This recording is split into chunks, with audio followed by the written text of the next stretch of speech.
ঢাকায় চলচ্চিত্রের দর্শকপ্রিয় তারকাদের মধ্যে অন্যতম সাকিব খান। কেননা এই তারকা তার কেরিয়ারে একাধিক চলচ্চিত্র উপহার দিয়েছেন তিনি তার অনুরাগীদের।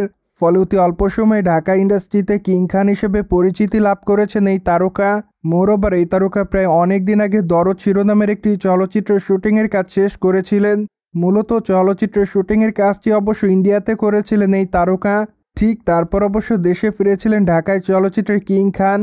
মূলত তখন অবশ্য নির্মাতারা জানিয়েছিলেন চলচ্চিত্রটি বাংলাদেশের পাশাপাশি গোটা ভারতে মুক্তি দেওয়া হবে, কেননা এটি বাংলাদেশের পাশাপাশি প্যান ইন্ডিয়ান চলচ্চিত্র হবে। তাই তো অবশ্য চলচ্চিত্রটিকে কেন্দ্র করে সাকিব খানের অনুরাগীদের মধ্যে কৌতূহল বেশি দেখা যায়।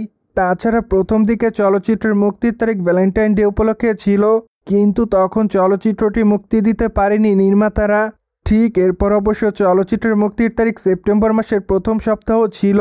মোরওভার দুঃখের বিষয় যে তখনও চলচ্চিত্রটি মুক্তি দিতে পারেনি অনন্য মামুন, যার প্রেক্ষাপটে রিসেন্টলি নির্মাতা জানিয়েছেন আমরা বর্তমানে চলচ্চিত্রটি সেন্সর বোর্ডে জমা দিয়েছি। তাছাড়া চলিত সপ্তাহের মধ্যে সেন্সর বোর্ড থেকে চলচ্চিত্রটি ছাড়পত্র পাবো আমরা, যার প্রেক্ষাপটে আমরা চাচ্ছি দুর্গা পূজা উপলক্ষে চলচ্চিত্রটি বাংলাদেশি প্রেক্ষাগৃহে মুক্তি দিতে, কেননা দরদ চলচ্চিত্রের জন্য দুর্গা পূজার বাজারটি খুবই ভালো হবে বলে ধারণা করছেন এই নির্মাতা। তাই তো অবশ্য তারা দুর্গা পূজা উপলক্ষে চলচ্চিত্রটি মুক্তি দিবেন। মোরওভার নির্মাতা অনন্য মামুন আরও জানান যে দুর্গা পূজা শুরু হতে আর মাত্র 20 দিনের মতো সময় বাকি আছে। মূলত এই 20 দিন আমরা যদি সঠিকভাবে প্রমোশনালের কাজ করতে পারি তাহলে অবশ্য চলচ্চিত্রটি ভালো ব্যবসা করতে পারে। যাই হোক, আমরা বর্তমানে এই বিষয়টিকে মাথায় রেখে কাজ করার সিদ্ধান্ত নিয়েছি। ফলে চলচ্চিত্রটি সেন্সর বোর্ড থেকে আসার পরই আমরা চলচ্চিত্রের মুক্তির তারিখ ঘোষণা করব।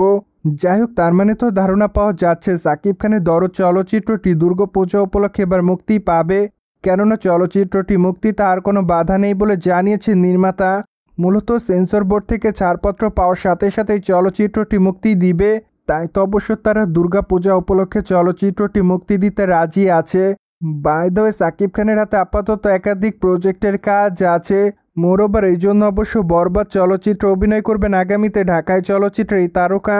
তাছাড়া চলচ্চিত্রের শুটিংয়ের কাজটি অবশ্য শুরু করা হবে আগামী মাস থেকে, কেননা অক্টোবর মাসের প্রথম সপ্তাহ থেকে নির্মাতারা চলচ্চিত্রের শুটিংয়ের কাজ শুরু করবেন। মোরওভার চলচ্চিত্রটিতে সাকিব খানের বিপরীতে ইদিকা পাল দ্বিতীয়বারের মতো অভিনয় করবেন, যার প্রেক্ষাপটে তাদের অনুরাগীদের মধ্যে চলচ্চিত্রটিকে কেন্দ্র করে এরই মধ্যে কৌতূহল দেখা যায়, কেননা এই দুই তারকার অভিনীত প্রিয়তম চলচ্চিত্রটি সুপারহিট হয়েছিল। পাশাপাশি চলচ্চিত্রটিতে তাদের দুজনের অভিনয় তাদের অনুরাগীদের কাছে ব্যাপক আকারে ভালো লেগেছিল। মূলত গতানুগতিক গল্পের বাইরে গিয়ে চলচ্চিত্রটি নির্মাণ করা হয়, তাই তো অবশ্য চলচ্চিত্রটি অনুরাগীদের কাছে ব্যাপক আকারে নজর কাড়ে। সোভিয়েত জেনে তো নিলেন ঢালিউডের তারকা সাকিব খানের দরদ চলচ্চিত্রটি কবে মুক্তি পাবে। ফলে বিষয়টি নিয়ে কোনো মতামত থাকলে কমেন্ট বক্সে জানাতে ভুলবেন না। And subscribe our channel for more update.